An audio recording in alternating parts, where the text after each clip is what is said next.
అంటే మంది కూడా దోణి సముద్రంలో ప్రయాణం చేసినట్టుగా మంది కూడా ఒక సముద్రయానం. లోకం అనే సముద్రంలో మనం కూడా ప్రయాణికులం. ఒకప్పుడు సింగిల్గా ప్రయాణం చేశాం, ఇప్పుడు మన బ్రతుకు దోణిలోకి యేసయ్యను ఎక్కించుకున్నాం. ఇప్పుడు మన దోణిలో మనం సింగిల్గా లేం, మనం మన ఫ్యామిలీతో పాటు యేసయ్య కూడా మన దోణిలో ఉన్నాడు. పాఠం ఏంటంటే దోణి మీద తుఫాన్లు ఇప్పుడు కూడా కొడతానే ఉంటాయి. అయితే యేసు ప్రభు ఇక్కడ అడుగుతున్న ప్రశ్న ఏమిటంటే,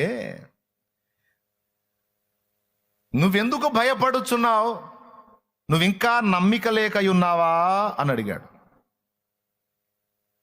అంటే యేసు ప్రభు మన బ్రతుకు దోణిలోనికి ప్రవేశించిన తర్వాత ఇంతకు ముందు జీవిత కాలంలో ఎన్నో తుఫాన్లు వచ్చాయి, ఎన్నో ఒడిదుడుకులు వచ్చాయి, ఊహించని పరిణామాలు ఎదురు చూసాం, అనుభవించాం.